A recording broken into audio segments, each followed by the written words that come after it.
fentanyl into America decreased? Has a single trafficking network been dismantled? The administration hasn't provided any evidence that these strikes are achieving anything beyond the destruction they document on camera. Is this just another reality TV series? I hope not. But this is not a strategy. This is violence without a strategic objective. The administration's legal justification shifts every week. First, they simply cited the president's Article 2 authority and claimed that these cartels were terrorist organizations. Then the president decided that America is in a, quote, non-international armed conflict, which is a dubious claim.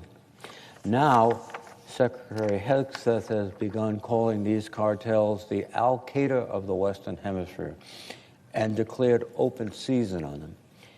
But he seems to have forgotten an important fact. After 9/11, Congress passed an authorization for the use of military force, or AUMF, to provide the legal basis for using military force against Al-Qaeda.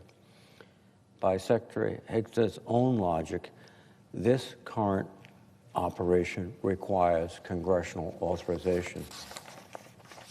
But there's a deeper problem with the administration's analogy to terrorism.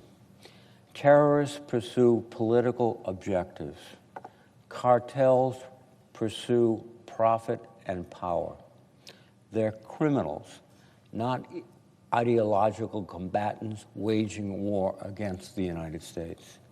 If the White House truly believes that these are terrorist organizations, and the Defense Secretary truly thinks Tren de Aragua compares to Al-Qaeda, the administration should come to Congress and request an AUMF.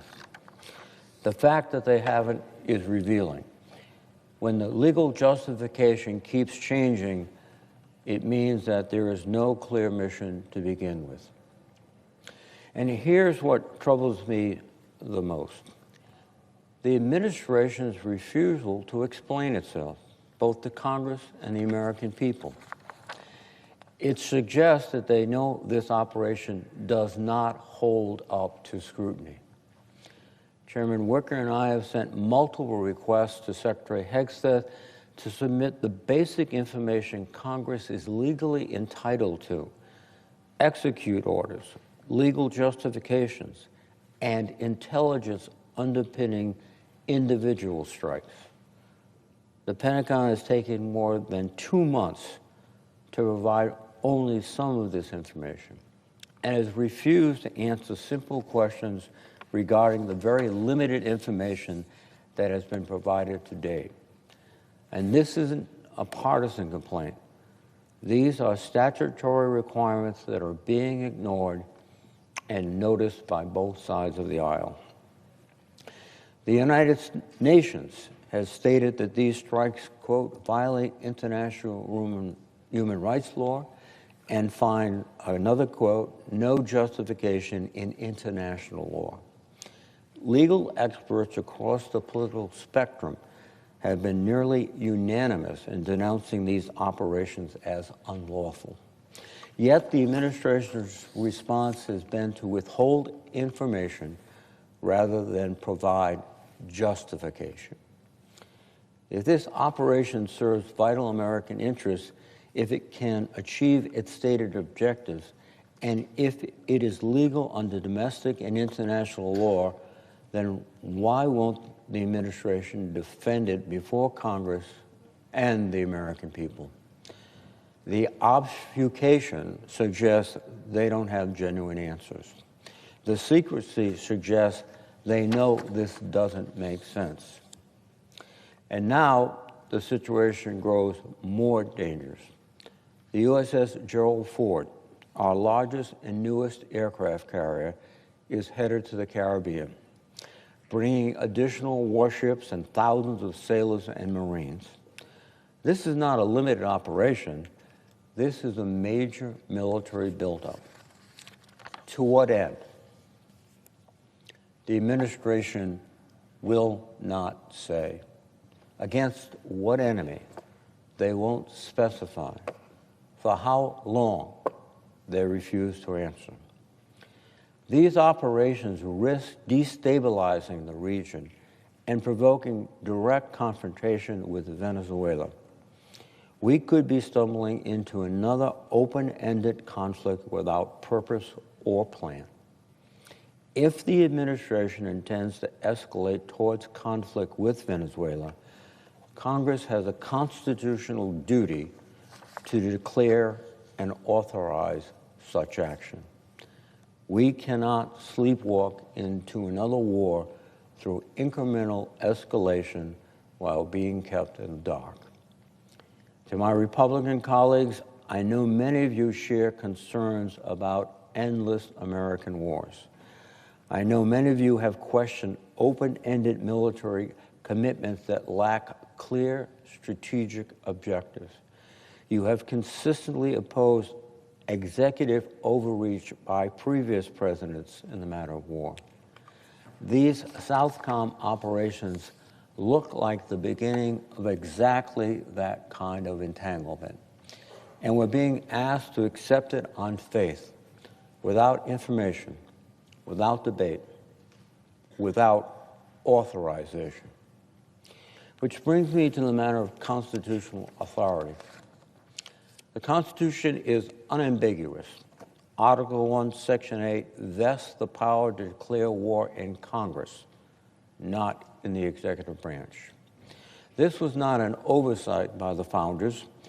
It was a deliberate choice, born from hard experience with monarchs who could commit their nations to war by decree. The War Powers Resolution exists to give meaning to that constitutional principle. It requires the President to consult with Congress before introducing forces into hostilities and to obtain authorization within 60 days. The Trump administration delivered its War Powers notification to Congress on September 4th. The 60-day window to receive congressional authorization closed on Monday, without approval being granted. A law-abiding administration would cease its operation, but the Trump administration continues on. Incredibly, according to public reporting, the White House is apparently now arguing that these strikes don't constitute, quote, hostilities under the War Powers Act because American service members are directly in harm's way while operating standoff weapons and drones. This is ridiculous. Most importantly, it is an insult to the men and women who are risking their lives flying aircraft, operating ships and submarines, and conducting reconnaissance in the region. They're very much in harm's way.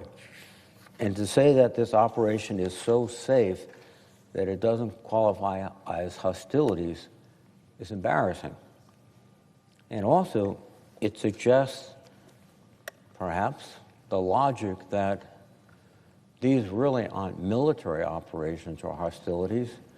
They are premeditated attacks to produce lethal effects on people who may or may not be drug dealers. This new interpretation creates a dangerous precedent. If standoff weapons exempt military operations from congressional oversight, we have effectively granted the executive branch unlimited authority to wage war anywhere in the world, so long as American forces can strike from a distance. Does this mean that we can fire a long-range missile into another country because we're not at hostilities, since there are no service members directly in danger as we launch the missile from our territory? That logic does not hold up. That represents, indeed, a fundamental rewriting of our Constitution, not through amendment or legislation, but through one man's decision. To my colleagues on the other side of the aisle, I ask you to consider what authority you would be comfortable granting to any president, not just this one, but the next one and the one after that. The powers we recognize today will be exercised by future administrations. Constitutional principles should not bend with political convenience. And I believe that this is not a political debate. This is about the institution of Congress and the congressional and constitutional limits on executive power. It is about insisting that before we commit American military forces to combat operations, before we take lives in America's name, we must have clear legal authority, credible justification, and strategic coherence. If this operation makes strategic sense, let the administration make that case to Congress and the American people.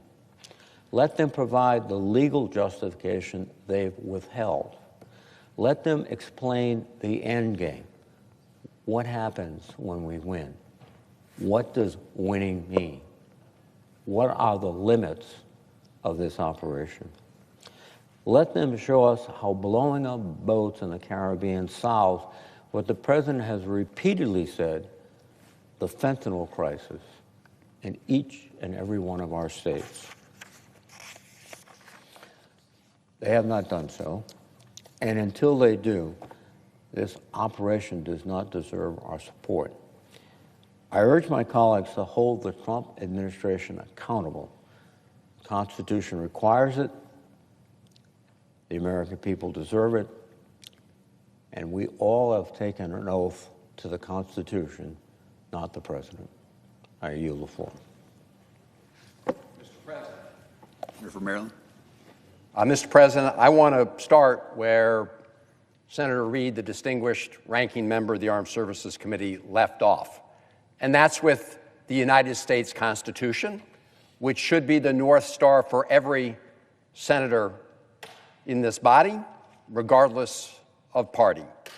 And that's why I rise in support of this bipartisan resolution, barring U.S. military action within or against Venezuela without congressional authorization. I think it's always helpful just to read the words of some of these resolutions, and the one we're debating right now is S.J. Res. 90, Joint Resolution to direct the removal of United States armed forces from hostilities within or against Venezuela that have not been authorized by Congress. A pretty straightforward statement of what the Constitution requires. Because Article 1 of the Constitution vests the responsibility to go to war explicitly and exclusively in Congress, not in one person in the Oval Office. James Madison put it best in 1793 when he wrote, and I quote, "In no part of the Constitution is more wisdom to be found than in the clause which confides the question of war or peace to the legislature and not to the executive. The trust and the temptation would be too great for any one man." End of quote. Mr. President, we are seeing Donald Trump succumb to the temptation in real time as he wantonly strikes boats in the Caribbean and the Pacific. 16 strikes to date, 67 people killed, extrajudicial killings, no evidence to support their claims, and even if they were to provide evidence, still not a justification to engage the armed forces of the United States. And now the Trump administration is threatening lethal operations against Maduro and the Maduro regime in Venezuela itself. We all understand that the president has the authority to defend the United States from imminent attacks. That's an authority that this resolution clearly recognizes. but it's also crystal clear that there is no imminent attack or danger from Venezuela. Zero. Now, after illegally striking boats and killing people in international waters, President Trump is now threatening to start a war against a sovereign nation in our own hemisphere. As my colleague and friend Senator Kaine pointed out earlier, the president's been taking this series of actions that are displayed on this chart. On October 15th, Trump confirmed that he'd authorized the CIA to conduct covert action in Venezuela. October 16, Trump says, "We are certainly looking at land now," meaning not only using the armed forces of the United States to strike in the waters, but on land in Venezuela. October 24th, the Pentagon announces that the Gerald R. Ford Carrier Strike Group has been directed to U.S. Southcom. October 31st, several Trump administration officials tell the press that a secret list of targets in Venezuela has been drawn up. Headline in the New York Times: Trump weighs options and risks for attacks on Venezuela.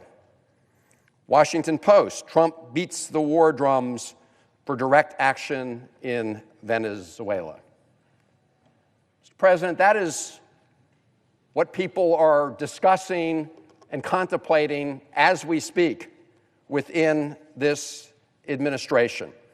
And it's not just this series of actions and comments that have surfaced, but the President of the United States has deployed lots of U.S. military assets to the region.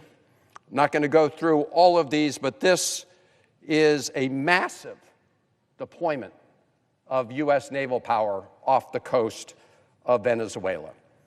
In other words, President Trump is openly threatening a regime change war that could cost American and Venezuelan lives. You know, I think we all agree. I think we all agree in this body that Maduro is a terrible dictator. He's a plague on his own people. But we have learned from history that bombs don't turn dictatorships into democracies. The American people, particularly our veterans who sacrificed so much in Afghanistan and Iraq, understand that lesson very clearly. As do the American people, because recent polling found that a majority of Americans would oppose a U.S. military invasion of Venezuela. And the U.S. Navy deployment near Venezuela has become even less popular over the last month, as the Trump administration's boat strikes and saber-rattling against Venezuela has intensified.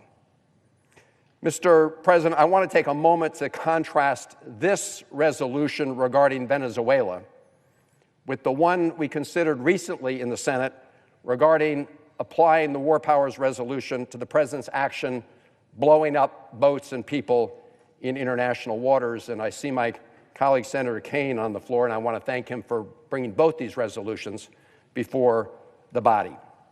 But I wanted to mention the earlier resolution because just earlier today, I read the Trump administration's so-called justification for the actions that they are taking in international waters to strike these boats that have killed 67 people. And I have followed the war powers debate for a very long time, as have many of my colleagues. And Mr. President, what I read was 35 pages of pure gobbledygook, pure mumbo-jumbo.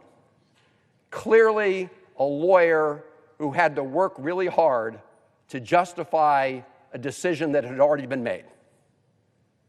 That's what that 35 plus whatever page report was.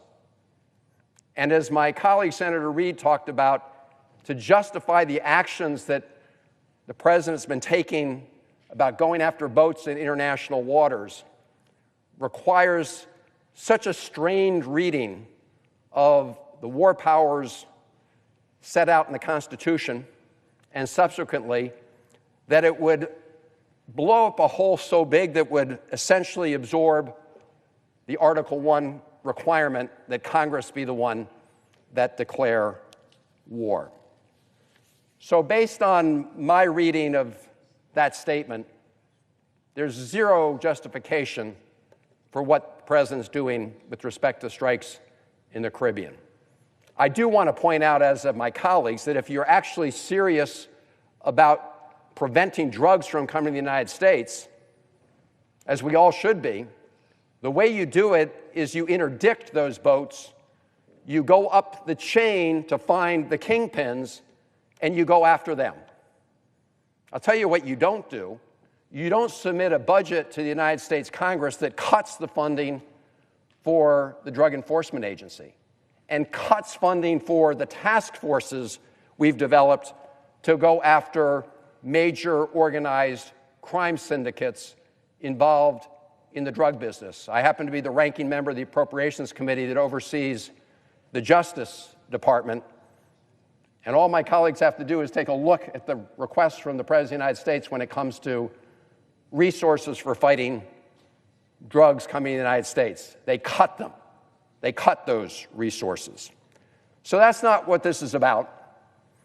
And what this is about is a violation of the Constitution.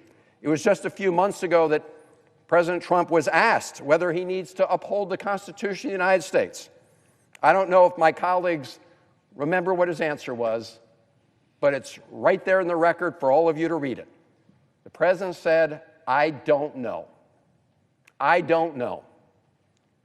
Our job here is to make it clear to the president and to everybody else that all of us have to adhere to the Constitution of the United States. And that's what this War Powers Resolution does. If we don't want to surrender those constitutional responsibilities to the President of the United States, we need to vote for this resolution, which, as I read at the very beginning of my remarks, is very clear. It simply says the president cannot go to war against Venezuela without congressional authorization. So let me just end with this, Mr. President. We're here in the middle of a government shutdown. I have now voted 7 times to reopen the government without giving President Trump a blank check and dealing with the health care crisis that's in front of us. President Trump has not engaged in any way in that discussion. He's been traveling around the world. He wanted to meet with Kim Jong-un, the North Korean leader, who apparently said no. He's using at least $20 billion of U.S. taxpayer money to bail out his buddy in Argentina. Meanwhile, here at home, prices are going up and up and up. The president promised he was going to bring them down on day one. Right now, before us, we have a ticking time bomb that's going to explode healthcare costs in America, especially when it comes to the Affordable Care Act. Our colleagues on the other side of the aisle, they passed what they called was a big, beautiful bill. Beautiful if you're a billionaire, because they extended the tax cuts for billionaires permanently. The one tax relief provision that they let lapse was that helps middle-class Americans better afford their health care. So the message all of us should send to the President of the United States is quit engaging in illegal actions in the Caribbean and international waters, blowing up boats and people in an extrajudicial fashion. And when it comes to Venezuela, stop making these threats and amassing military assets off the shore and claiming you somehow have the authority to do that. The Constitution invests the authority to go to war with the United States Congress. That's what this resolution is all about. And I urge my colleagues to support it, and I yield the floor. To recognize the senator from Louisiana. Thank you, Mr. President. Mr. President, this weekend I watched, probably like you, a number of folks go on television and confidently predict that we were going to be out of the shutdown. Some said as early as Wednesday. One confidently predicted Thursday. A couple more said Friday. So When I came back on Monday, I was pretty sanguine about things. It gives me no joy to say this, but I was wrong. I don't know, as bad as this multiple vehicle pileup looks from the outside, you ought to see it from the inside. I know you know what I'm talking about, Mr. President. The Republicans have voted 14 times to come out of the shutdown. My Democratic friends have voted 14 times to stay shut down. And I think it's going to be like that for a while. I used to have a beagle, Mr. President. I loved him to death. His name was Roger. He was a rascal. Roger would run off. He was a rabbit dog that we picked up as a stray. Roger would run off for 3 days, scare me to death. I was afraid he was going to die. And after 3 days, he'd come staggering back home, and he always had roadkill in his mouth. And he would hide that roadkill under my back porch. And where we are now, in negotiating out of this shutdown, looks like something Roger used to hide under my back porch. We're supposed to have a vote tomorrow. We don't know what we're voting on, but we've been promised we're going to have a vote. And I hope we do, and I hope I'm wrong, and I hope we come out of this shutdown very soon. But I'm not going to lie to the American people. I think we're going to be in it for a while. Now, as everyone knows, folks aren't being paid while we're in a shutdown. Our air traffic controllers are not being paid. In fact, starting tomorrow, the airlines are going to be canceling flights. Our staffs are not being paid. Federal employees are not being paid. These young men and women here, our pages, are not being paid. Our military is only being partially paid. I'm confused about SNAP payments. Some say the payments are being made. Some say they aren't. I don't know who's telling the truth, but I do know this. I don't think anybody wants to see anybody hungry in America. The only people that I can ascertain who are being paid are members of Congress. Now, I'm not being paid. I said I wasn't going to take a salary during the shutdown. And some of my colleagues are, and I'm not judging anybody. The purpose of this is not to judge anybody. I'm just saying that it's time that Congress set an example. I've got 2 bills I'm going to offer up today. The first one is called the No Shutdown Paychecks to Politicians Act. This just says that while we're in a shutdown, members of Congress don't get paid, and they don't get back pay. The second bill is entitled Withhold Member Pay During Shutdowns Act. That bill says while we're in a shutdown, members of Congress don't get paid, but they will get paid. They'll get their money in arrears after we open government back up. Now, I'm rather fond of the Constitution, as most people are. I'm well aware of the 27th Amendment, which says no law varying the compensation of the services of the senators and representatives shall take effect until an election of representatives shall have intervened. What that means, of course, is that you can't change the pay for a congressman until after you've had an election. I think my bills are constitutional for 2 reasons. Number one, we're not changing the rate of compensation. We're just saying during a shutdown, you're not going to get your money. Number 2, there is precedent for this. Back in 2013, President Obama had Congress pass what's called the No Budget, No Pay Act of 2013. President Obama's bill said, look, Congress is about to go into a shutdown. Fine, have at it. Knock yourselves out. Go into a shutdown. But if you don't come out of that shutdown by this particular date, you're not going to get paid. And you know what? Members of Congress had an epiphany. They had a Damascene moment. They were born again. They got out of the shutdown in time to be paid. I'm not trying to put down anybody. I'm not trying to condemn folks who have been taking their salary. I'm not saying they don't earn every bit of it, but I am saying what's good for the goose is good for the gander, and I'm going to offer up these two bills for the members' consideration. So, starting with my first bill, which would say members of Congress can't be paid and don't get back pay even after we end the shutdown. That's called the No Shutdown Paychecks to Politicians Act. I ask unanimous consent that the Senate proceed to the immediate consideration of my bill, that bill, which I just described, which is at the desk.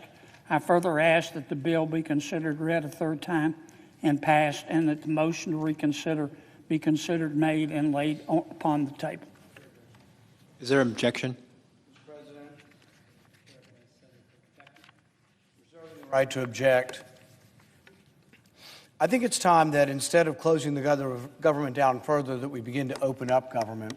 What I will offer is legislation that instead of closing government down further, begins to pay those who are working, pays our soldiers, pays our air traffic controllers, pays everyone who's showing up for work. I think this should become a permanent feature of our government. I think it's disruptive, I think it's unfair, and I think it's wrong that we don't pay the workers that are showing up. But a better way than isolating out different groups and punishing different groups is to actually pay those who are working. And I think we should do this. If we pass this legislation, this would never be a problem again. We're going to run into disagreements in the future. We're going to have times when the government shuts down, but there's no reason that we shouldn't be paying our government workers. So I ask that the senator modify his request so that instead of the Senate proceeding to the immediate consideration of calendar item 191, that S3012, that the bill be considered read a third time and passed, and that the motion to consider be considered made and laid upon the table. Mr. President. Would the senator modify his request? I will not, Mr. President, and I'd like to explain why. I understand Senator Paul is making a good point. What he's saying is, rather than saying, as I am, that nobody else is being paid, so members of Congress shouldn't be paid, I think what Senator Paul is saying, let's pay everybody. That's what I understand him to be saying. And he wants me to agree to that instead of my bill. What Senator Paul is proposing is Senator Ron Johnson's shutdown, No Shutdown Act that we voted on several times. And I'm for it. I voted for it several times. Here's the problem I have with Senator Paul's proposal of pulling down my bill and going with Senator Johnson's bill. Several reasons. Number one, I'm interested in passing something. I'm not interested in just putting on a show. My bill will pass the House of Representatives, and my bill will be signed by the President. Senator Paul's bill, I can assure you, will not pass the House of Representatives, and President Trump will not sign it. I'm not saying someone's right or somebody's wrong. President Trump does not consider to be Senator Paul to be part of his MAGA agenda, and he will veto it. And then we're right back to square one. So for that reason, I can't substitute his for mine, because his is going to be as dead as fried chicken here in a few days, and mine has a chance to pass. Now, I need some clarification, Mr. President. Parliamentary inquiry, if you will. Do I understand that Senator Paul has objected to my bill? Correctly? The senator from Kentucky asked if you would modify your request. The senator from Kentucky asked if you would modify your request. And his modification, if I might ask, is to substitute his bill for mine. That is the understanding of the chair. Okay. I have said I will not substitute his bill for mine. Objection to the modification is heard. Objection to the modification is heard. Okay. Is there an objection to the original request? Reserving the right, Mr. President. Senator from Kentucky. Reserving the right to object. I think it's actually not clear at all that the president wouldn't sign a bill to continue paying federal workers. I think it's actually a universal sentiment among both parties, among the American people, particularly among the soldiers, that we ought to continue to pay the soldiers, continue to pay the workers. I'm perhaps the most conservative member of the Senate. I vote to cut spending on everything. I think we spend way too much, but I'm not for cutting the salaries of people who have a contract and who are doing their work. Now, I probably would not hire new people, and I would probably let the federal government shrink gradually through attrition because I think we need to be smaller. But if you work for government, you're doing your job, and you have a contract, I think you ought to be paid. So I don't think it's not clear that the president wouldn't support this. I think it's actually quite confusing that this is being objected by the Democrats. And I think actually it'd be nice to let the Democrats, have a round at this and explain to us why they don't want to pay the air traffic controllers. Look, we can have a dispute over spending. I think the Republican proposal spends too much. I think the Democrat proposal spends too much. But I think we ought to pay the workers while we're working out the debate over what the spending level ought to be. I think it's actually an untenable position of Democrats to come before this body and say, oh, we want to give subsidies to people who make $225,000 a year. That's what they're arguing for. The Obamacare subsidies are not the basic subsidies. These are add-on subsidies that started 2 years ago. If you make $100,000 a year, the Democrats want to give you $13,000. Meanwhile, people who make $20,000 and are on food stamps are not going to get food stamps, but somebody making $100,000 is going to get $13,000. That doesn't sound like the Democrats are for the working class or for the poor. It sounds like the Democrats are for people making $200,000 a year to get a subsidy. But I think in the midst of all this, with pressure, I think the Democrats could be made to understand and support paying the government workers. I mean, I just think it is something eminently reasonable. I think it is something very passable, and I don't see the president objecting to this. I think the president would sign this in a heartbeat. So I object. Objection is heard. Mr. President, Chair recognizes the senator from could I ask Louisiana. for clarification? I have offered in a bill to say that Congress does not get paid like everyone else is not being paid during the shutdown. There's been a little bit back and forth.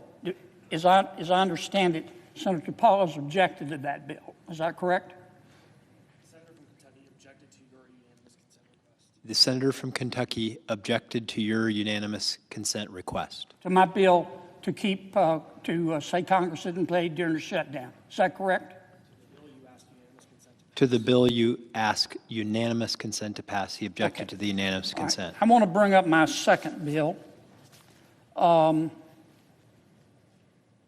It's called the Withhold Member Pay During Shutdowns Act. Remember, my first bill that Senator Paul objected to would have said members of Congress don't get paid, just like our staffs don't get paid, just like air traffic controllers don't get paid, just like the military doesn't get paid. We don't get paid until the shutdown is lifted, and we don't get our money in arrears. In other words, we don't recoup our money once the shutdown is lifted. Perhaps Senator Paul will find my second bill to be more palatable to him and his pocketbook. The Withhold Member Pay During Shutdowns Act would say, while we're in a shutdown and everyone else is not being paid, Congress would not be paid. But members of Congress, including Senator Paul, including me, including all members of Congress, would have the right to get the money back to be paid after they're out of the shutdown. In other words, the money would be escrowed, and they would get it once we came out of the shutdown. Again, there is precedent for that. I talked about what Senator Obama did back in 2013. And for that reason, Mr. President, I'm going to ask unanimous consent on that one. I ask unanimous consent that the Committee on Homeland Security and Governmental Affairs be discharged from further consideration of S3057. Is that the right bill number? Okay. Is that the right bill number, Madam Clerk? You don't know? Okay. Yes. S3057 in the Senate proceed to its immediate consideration. I further ask that the bill be considered read a third time and passed, and that the motion to reconsider be considered made and laid upon the table. Is there an objection? Mr. President, Chair recognizes the senator from Kentucky. reserving the right to object. I think the answer is to pay more people, not less people, to try to get through shutdowns without having people go without pay who are doing their job. Now, the proposal was made, and I just simply made a proposal that would pay everybody. And so the senator from Louisiana has objected to paying everyone. So I don't quite understand this. We could pay everyone. We could have paid everyone had he agreed to my motion. My motion was to pay everyone. Pay the soldiers. Pay the air traffic controllers. Pay the staff. Pay everybody that's working. And yet there was an objection. So I don't understand what's going on here. Should the emphasis be to pay less people or more people? Why would we try to punish certain groups of people instead of paying all the people who are working? Why would we not do that? So I don't understand the process we've gone through here. We just had a chance to pay all the people. We had a chance to pay the air traffic controllers. We had a chance to pay the soldiers. We had a chance to pay all the government workers. And then there was an objection. So I don't understand what we've gone through here. But I, for one, believe that the workers should be paid. I, for one, believe that we should fix this permanently. The bill that I have presented is not just to pay them one time.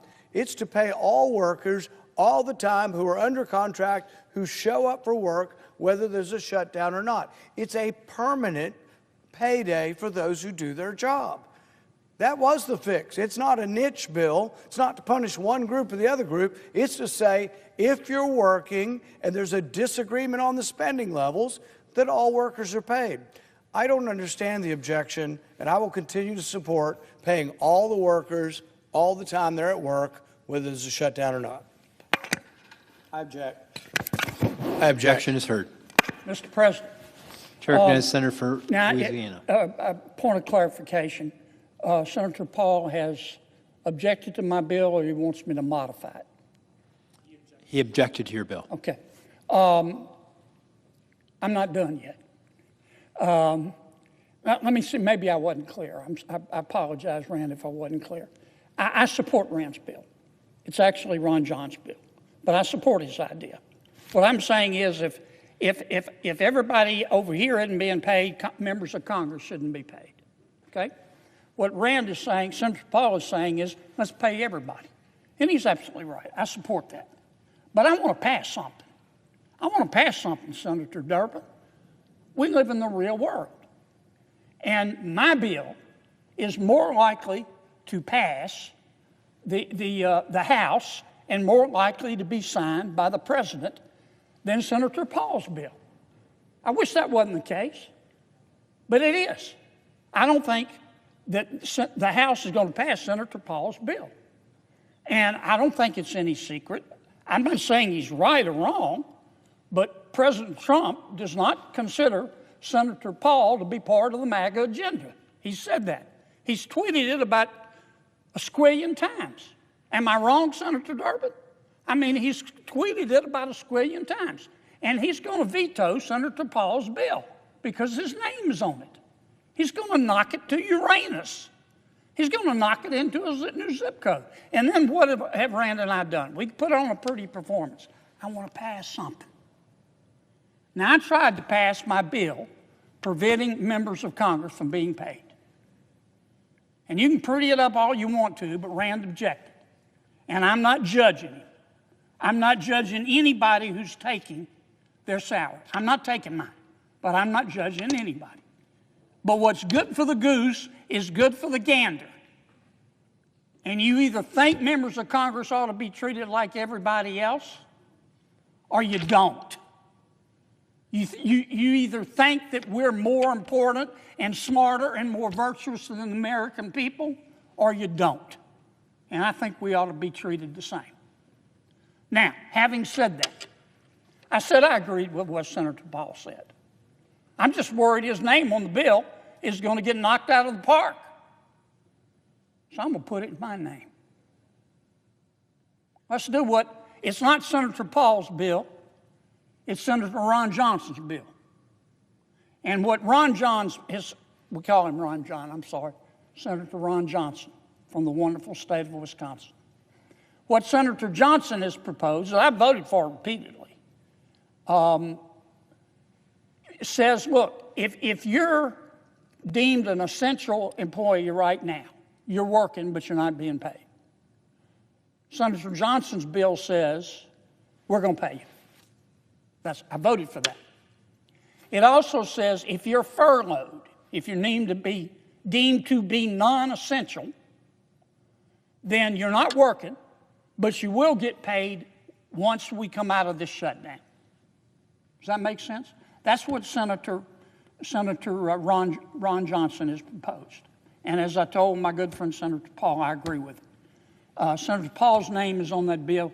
It's going to be vetoed 6 ways to Sunday. I'm going to try to put my name on the bill. Maybe it'll get passed, maybe it won't, but I think I have a better chance than Senator Paul. That's just my personal opinion. It's not meant to be personal. So, for that reason, Mr. President,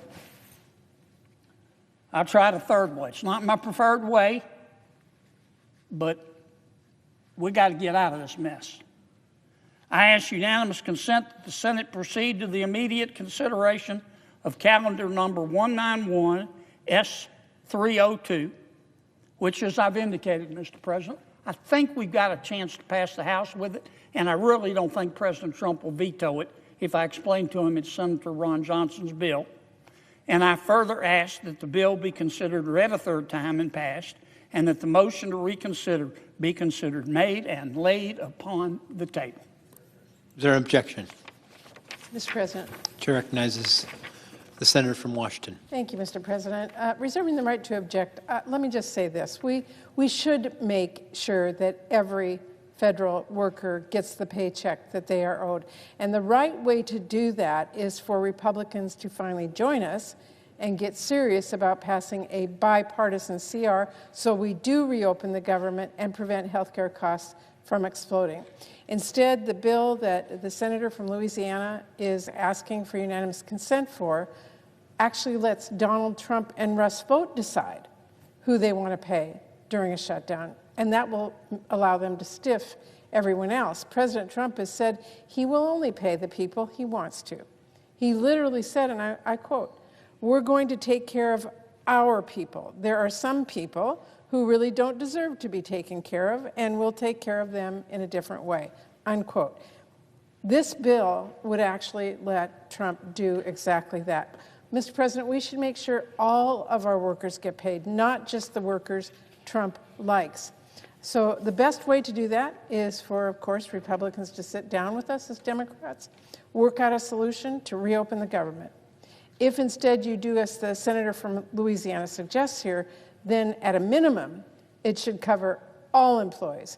And that proposal is out on the table with Senator Van Hollen and Senator Peters. Thank you, Mr. President. For that reason, I object.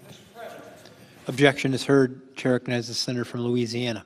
Mr. President, look, I get it. You know, this is why we're in a shutdown. I just proposed a bill, was my third choice, but it's better than nothing, to say everybody gets paid. And my good friend from Washington State objected. I don't know what else to do. I voted 14 times to open up government. I can't change the election. President Trump was duly elected President of the United States. He was, in a free election. And the American people spoke. And some of my colleagues are upset about that. In fact, they hate the president so much, they've shut down government.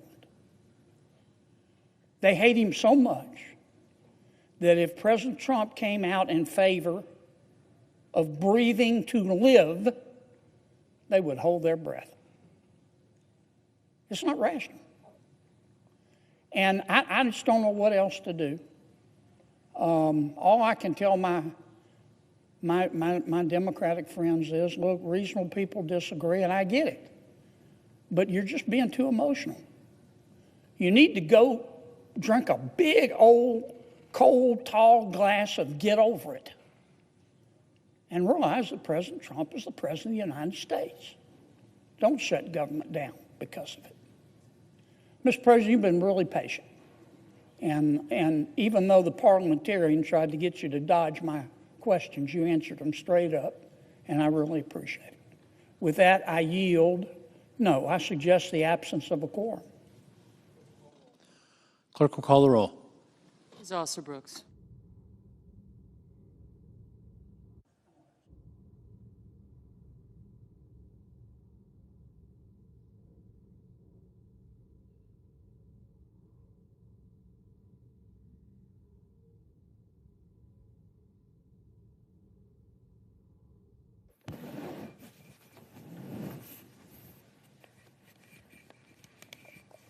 Can I tell you the stupidest thing here, Darby? Mr. President, Chair recognizes the senator from Kentucky.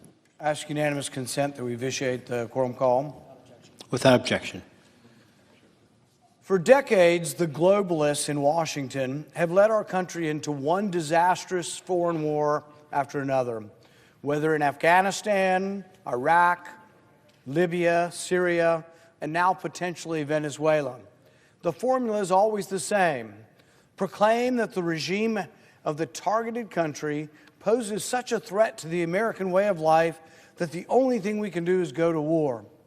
Tell them that our intervention is a noble effort, one that will bring security at home and liberty to foreign lands, topple the government, and declare a new age of freedom. The warmongers have recycled these experiments in regime change again and again. And what has it brought? Instability, chaos, suffering, and resentment.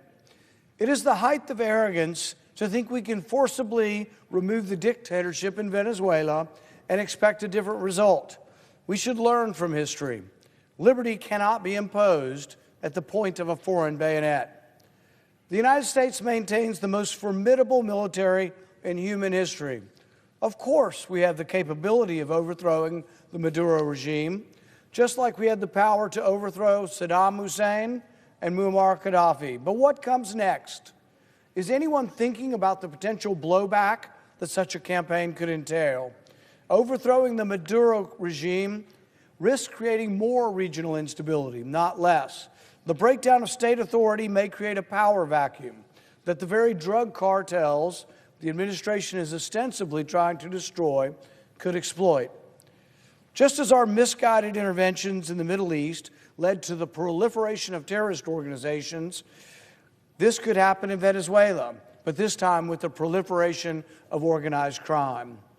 We could swell the ranks of the cartels with new recruits. Remember what happened in Iraq, the de-Baathification of Iraq, removing all of the previous government soldiers. They had no place to go. They were used to being paid, they wanted money, and they went and worked and became terrorists.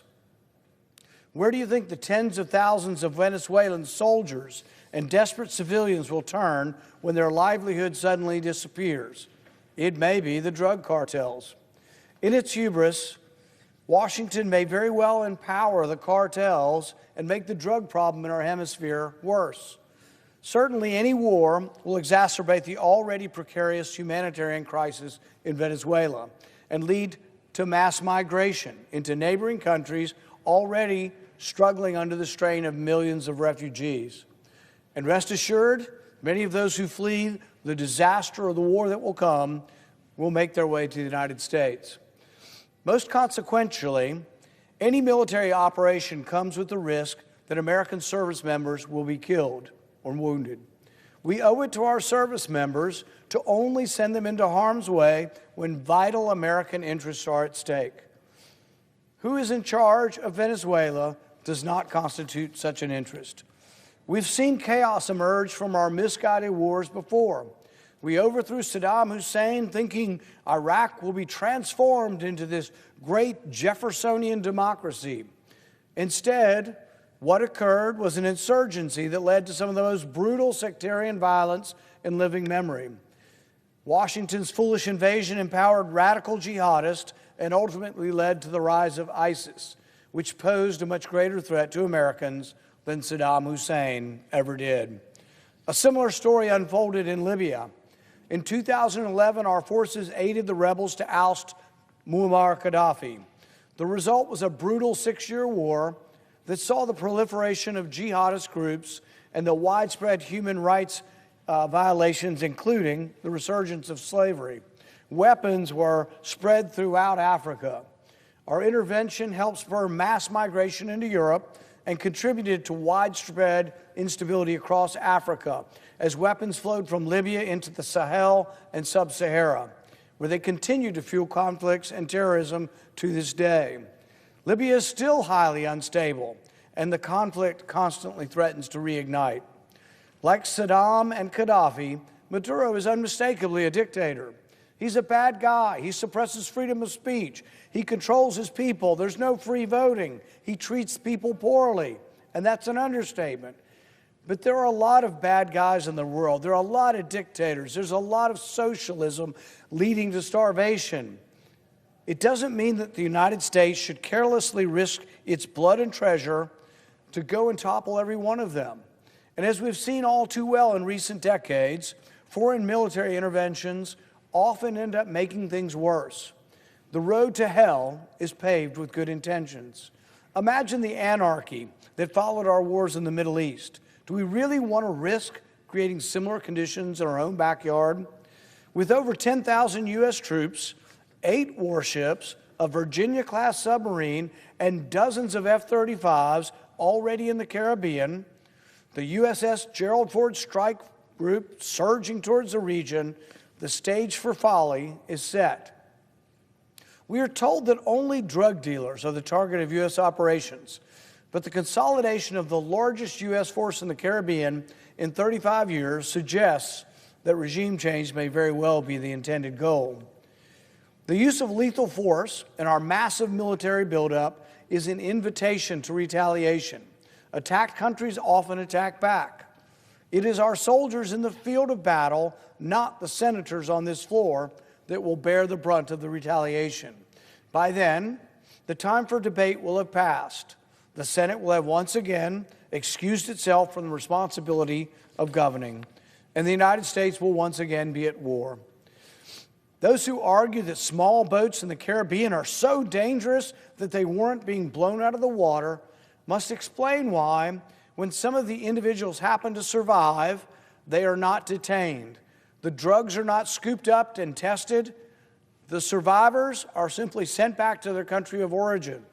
Wouldn't we ask who they work for? Wouldn't we detain them? Wouldn't we present evidence to a court and say what should be done with these survivors? We summarily shoot them when we don't know who they are, but once we pick them up, we don't summarily kill them. We don't even try them. The United States has now repatriated 2 of these survivors to Colombia and Ecuador.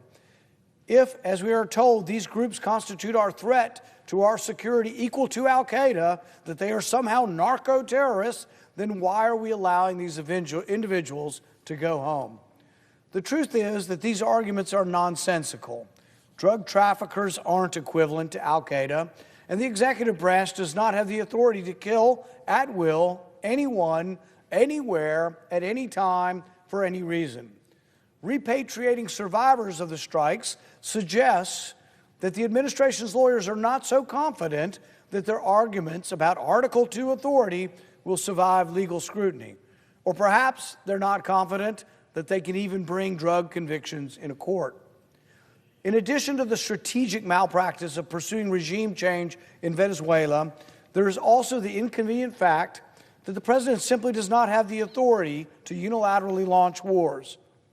The founders had the foresight to recognize that the executive branch is the branch most prone to war, and they therefore made it clear in the Constitution that Congress maintains the exclusive power to declare war. Part of President Trump's broad appeal was his strong contempt for the neocons on the right and the liberal internationalists on the left who never met a war they didn't want someone else's children to fight. He rightfully criticized those in Washington who supported nation-building fantasies throughout the Middle East, yet now certain individuals within the administration seek to lead the president astray. I would advise President Trump to remember the wise words of his inaugural address, when President Trump said, "We will measure our success by the wars we never get into." President Trump, Do not allow the warmongers in Washington to drag you into an unnecessary war of choice. Washington has spent decades, trillions of dollars, thousands of lives trying to remake other countries in our image. The American people are sick and tired of their elected representatives in Congress standing idly by and saying, nothing to see here, the president can do whatever he wants, while their sons and daughters are sent to fight wars in distant lands. As the administration authorizes covert CIA action in Venezuela and surges U.S. forces in the region, including our most advanced aircraft carrier, the risk of imminent involvement in hostilities is evident. It is time that the first branch of government puts America first. The majority party of this institution should stand by the principles of restraint as espoused by President Trump's promise to the American people. Honor and statesmanship should prevent the Senate from sitting idly by while elements within this administration blunder America into another foreign war.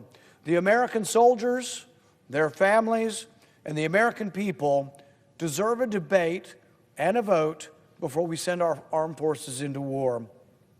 If you agree that our soldiers and their families deserve at least this much, vote yes on this resolution.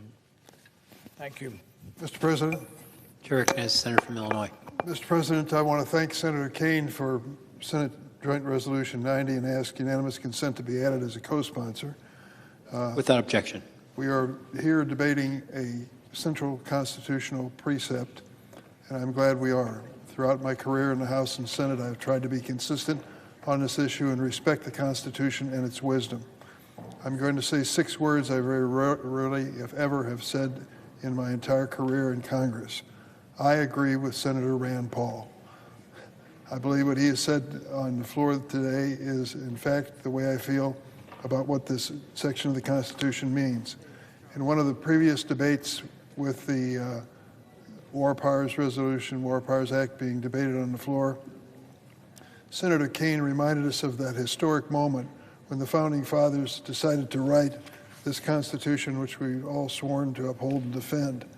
And leading that Constitutional Convention, of course, was the greatest general then and still in the history of the United States, George Washington. Despite the fact that he was in the room and leading the conversation about what Constitution would govern this country, Article 1, Section 8 put in a provision and basically said, when it comes to a future war, even if you're president, General Washington, the Congress will have the power to decide whether we go to war. Senator Kane made that point in an earlier debate, and I thought it was well worth repeating. Let me say a word about Venezuela. In 2018, I had the opportunity to visit Venezuela, a once prosperous, albeit imperfect democracy, suffering terrible economic and political decline under the disgraceful and failed leadership of Nicolas Maduro. I told then President Maduro that if he rigged any upcoming elections, Venezuelans would be even more isolated and endure further unnecessary suffering. He went ahead with a sham election anyway, leading to even more cruelty and the exodus of literally millions of Venezuelans, some to the United States. Last July, Venezuela had another presidential election during which the regime, the Maduro regime, arbitrarily blocked opposition candidates from the ballot and tried to undermine the pre-electoral process. Nonetheless, more than 10 million Venezuelans showed up to vote, and results meticulously documented by credible election monitors showed a sweeping victory for opposition candidate Edmundo Gonzalez. Maduro and his criminal enablers again refused to respect the rules and shamelessly refused to swear in legitimately chosen President Gonzalez. So let me make it clear. Nicolas Maduro is an illegitimate leader guilty of turning Venezuela into a failed state, one that has caused terrible suffering and misery for the people who live there. This is not the question at hand. As I have long said, it is long overdue that the result of last year's elections be respected in Venezuela.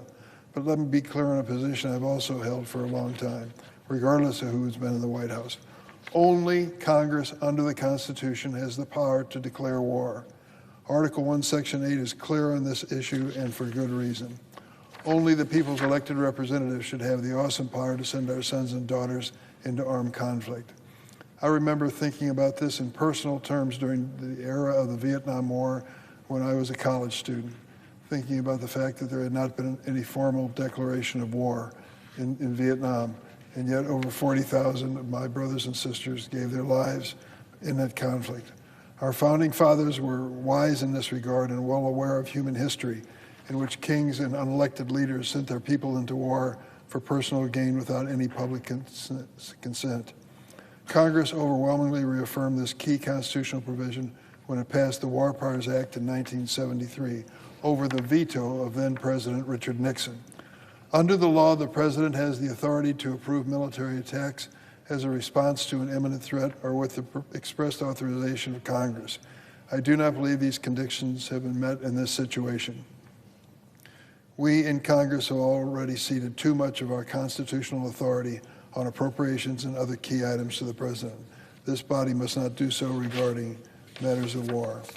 Mr. President, I think about the idea of a war breaking out between the United States and Venezuela. Certainly picking up boats, unarmed boats in the ocean is an easy task for our great military. But let's keep in mind, we live in a world where there's asymmetric power. What am I talking about? Take a look at what the drones, many of them pretty cheap pieces of equipment, have wrought in countries like Ukraine in the midst of their war. What would turn out to be a massive force by the United States sent down to the Caribbean to be a show of force may be subject to attack even by Venezuela, the small and poorly armed country that it is. So I would say that if we're thinking clearly about this, we would think long and hard before we engaged in any conflict with Venezuela. That's what Article 1, Section 8 is about. The American people, before being asked to give any sons and daughters and risk their lives in a war, have to have a voice in the process, and they do that through members of Congress and through our Constitution. That is what Senator Kaine of Virginia reminds us of today.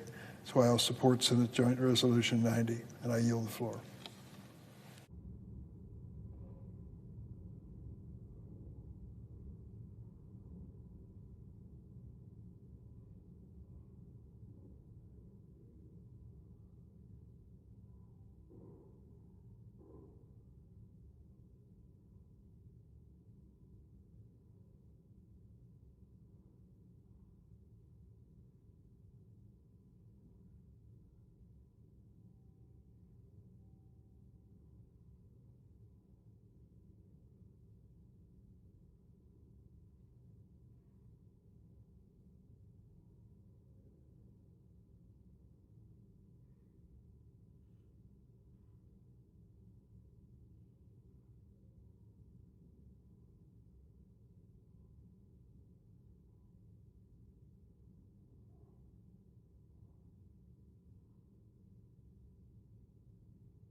Mr. President, To recognize the senator from Idaho. we're not in a quorum call, is that correct? That's correct. Thank you. Thank you. Mr. President, I rise today to respond to Senator Kane's Senate Joint Resolution number 90. I would like to state clearly the administration is very much opposed to this resolution. And they have put out a policy statement as of today stating that they strongly oppose Senate Joint Resolution number 90. Without going into all the details, they say that Senate Joint Resolution 90 fails to account for the extraordinary national security threat posed by transnational violent drug trafficking cartels and narco-terrorists operating in and around the Caribbean Sea. That really says it all. And not much more needs to be said, but I do have a few comments on this. President Trump has taken decisive action to protect thousands of Americans from lethal narcotics. He's kept drugs off the streets, kept children alive, and eliminated narco-terrorists who have been profiting off of the deaths of members of our communities. These people have been transmitting drugs into the United States via a lot of different ways. One of them was by vessels, shipping vessels in the Caribbean and the Eastern Pacific Ocean. But some Democrat members and members of the media have claimed that President Trump does not have the authority to conduct these strikes. I'll tell you right now, that is plain wrong. I myself and many of my colleagues have sat recently through hours of briefings and analysis by government legal departments and attorneys who have studied this issue. Unanimously, they have concluded that the action taken by President Trump is absolutely lawful. As Commander-in-Chief, the President sees a group of terrorists planning to harm America or our allies. He has the right, not only the right, but the duty to do something about it. He's taken an oath to protect this country. And I and the majority of my colleagues are glad that the President took this action.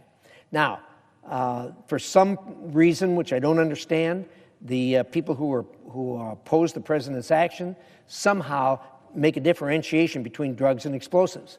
If these were explosives that were on ships being brought to the United States by terrorist organizations to be distributed through the United States and kill and maim Americans, people would say nothing about it. These drugs are no different than that. They do the exact same thing. They kill people by the thousands in the United States. President Trump is doing what needs to be done to protect the American people, just as he has done before. Take, for example, the recent defensive strikes against the Houthis in the Red Sea. This went on for some time. When the Houthis threatened the U.S. ships in the Red Sea, citing Article 2 of the Constitution, the President took action to eliminate the terrorists threatening our troops and U.S. commercial shipping in the Red Sea. These strikes are fully compliant with the War Powers Resolution and fully compliant with the President's Article 2 constitutional authority as Commander-in-Chief of our armed forces. Prior presidents did not need, nor did they seek congressional authorization to defend America in this Western Hemisphere. Panama and Grenada are two examples that Republican presidents also took action in our own backyard to go after threats to the American people. And these strikes have been discreet, they've been intermittent, with little risk, if any, to United States servicemen. No 60-day clock has been triggered, as many Democrats have tried to argue today. I wish my colleagues would join me here today in congratulating the President for what he has done and thanking the President for what he's done on behalf of the many parents who will not have to bury their children early and who will never know that they were saved from this. But there is no doubt, none whatsoever, that every time we take a strike and we send tons of these poisonous drugs to the bottom of the ocean, thousands of American lives have been saved. So, Mr. President, thank you for what you're doing. On behalf of all those Americans who will be saved from these poisonous drugs, thank you, and continue to do what you're doing. I object to the resolution. Thank you, Mr. President. Mr. President. To recognize the senator from Virginia. I rise for closing comments about Senate Joint Resolution 90. My colleague and friend from Idaho has talked about strikes on boats. That's not what this is about. This is about the prospect, openly discussed by the president, for a land invasion of a sovereign nation of Venezuela. The president has not asserted a legal rationale for it. The documents that we've read in the classified facility talk about a legal rationale for strikes in international waters, but specifically do not contain a legal rationale for striking a sovereign nation. This is not about President Trump. It's about the Constitution, and it's about Congress. Do we take seriously the most important responsibility in Article 1, that war should not be declared without Congress? Venezuela is a nation of 30 million people. They have a very capable military because they've purchased weapons from our adversaries like Russia and Iran. The massing of U.S. forces around Venezuela pose a serious risk of a miscommunication or a use of those weapons against Americans. I might remind my colleagues that the United States attacked Grenada in 1983. Grenada was an island with a population of less than 100,000. 19 American soldiers died in that attack. 152 American soldiers were wounded in that attack. 24 civilians who were at a mental hospital that was bombed by accident were killed in that attack. An attack against a population poorly armed, without weapons, of 113,000 people caused 19 soldiers to lose their lives and 152 to be injured. A Venezuela of 30 million people is a completely different kind of military operation. And we would not expect it to go perfectly, because none ever go perfectly. How will you respond to an American family who loses the life of a child, or whose child is injured in the event of a war against Venezuela, when they ask you, why did you not even think it was important enough to have a debate and vote in the United States Senate? Why did you let this president, why would you let any president make that decision on his or her own without you even weighing in?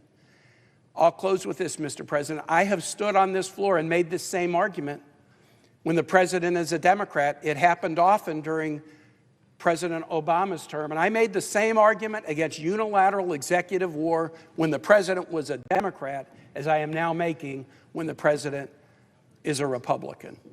And I believe, as I stand here today, if these same facts were applying, strikes on boats, massing of warships, the president saying he's authorized covert action, the president saying he's looked at land targets, and that president was Joe Biden or Barack Obama, I believe I would have many Republicans voting with me on this resolution, not because they don't like President Biden or President Obama, but because they would take this responsibility, no war without Congress, that we pledge an oath to, because it's in the Constitution we pledge an oath to, they would take it seriously.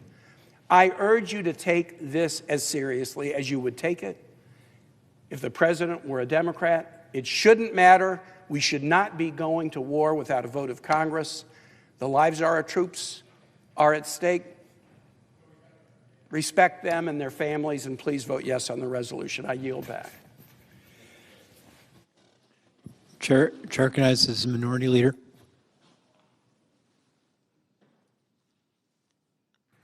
Mr. President, first let me thank our great senator from Virginia, Senator Kaine.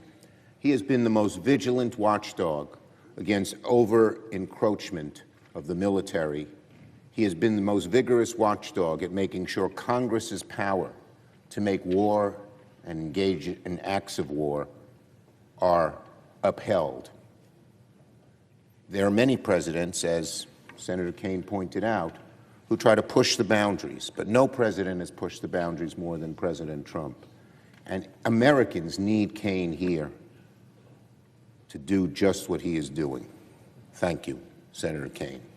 I also want to thank Senator Paul, Senator Schiff, for championing this resolution today, because the Senate will vote to discharge a resolution that says two simple things. First, it affirms that the United States will always support our troops when they act to protect the American people and themselves from foreign attack. But it also says that if Donald Trump wants to engage in military hostilities against Venezuela, he must seek authorization from Congress first. As we speak, America's largest aircraft carrier, the Gerald Ford, is on its way to the Caribbean. It's part of the largest military buildup in our hemisphere we've seen in decades. According to press reports, Donald Trump is considering military action on Venezuelan territory. But it also sounds like nobody really knows what the plan is because, like so many other things with Donald Trump, he keeps changing his mind. Who knows what he'll do tomorrow? To date, we have heard no clear goals, no clear timetable, no clear explanation for what Donald Trump's objective is in Venezuela. This is unacceptable and it's dangerous. Even in our briefing with Secretary Rubio yesterday, we walked out of the room with more questions than answers. We need a clear explanation. I am demanding a full senator's briefing on this issue, Venezuela and its intervention there, at once. In the meantime, the Senate must act today to discharge this resolution. Because Donald Trump seems ready to lead our troops over the Rubicon with a blindfold over his eyes, and that is a recipe for catastrophe. Congress must assert its authority on matters of war and peace, and time is of the essence. Multiple warships have been moved from other ports of the world to be just off the coast of Venezuela, and by some estimates, 10% of the Navy's deployed assets are now in the Southern Command area of responsibility. These actions certainly do not sound like mere drug enforcement against organized criminals. Not even close. These are actions you take before you consider launching a major military operation against another country. And that authority, the Constitution is clear, must come from Congress. Nobody here denies the Maduro regime is horrific and undemocratic, and we also agree that drug traffickers and organized criminals who poison Americans ought to be tracked down and dismantled. That was why, when I was Majority Leader, Congress provided billions for counter-narcotics operations and granted sweeping authorities to combat the flow of narcotics and opioids like fentanyl. And if we must do more, we should. We should help law enforcement, intelligence operators, federal agents to dismantle criminal networks and drug smugglers. But saber-rattling and military explanation are a poor substitute for a real narcotics strategy, counter-narcotics strategy. I ask my colleagues, remember what Colin Powell used to say about military force? You break it, you own it. It's the old Pottery Barn rule. This is the danger of unilateral attacks against Venezuela. If we break it, we're going to own it. The mere thought of another endless war ought to make American people sick to their stomachs. So today, the Senate must act to uphold the Constitution, uphold our national security, and reaffirm the authority of Congress to have its proper say on matters of war and peace. I yield the floor. Just yield the floor. The question occurs on the motion to discharge. Is there a sufficient second? There appears to be. The clerk will call the roll. Ms. Also Brooks, Ms. Baldwin, Mr. Banks, Mr. Barrasso.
Well, 11.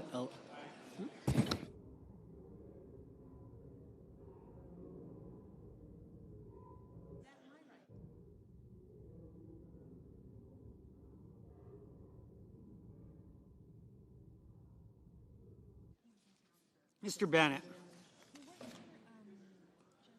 Mrs. Blackburn. Mr. Blumenthal.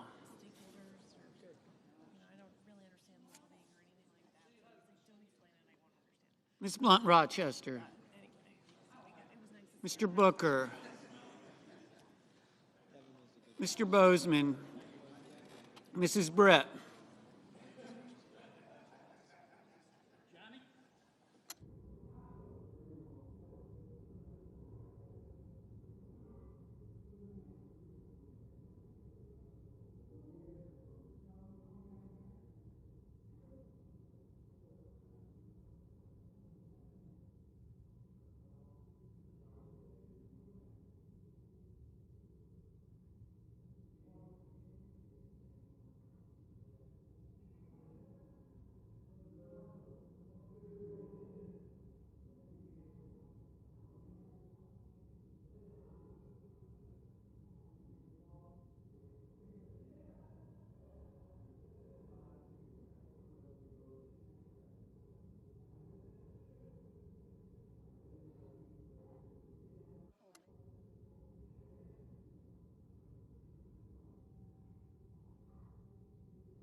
Mr. Budd.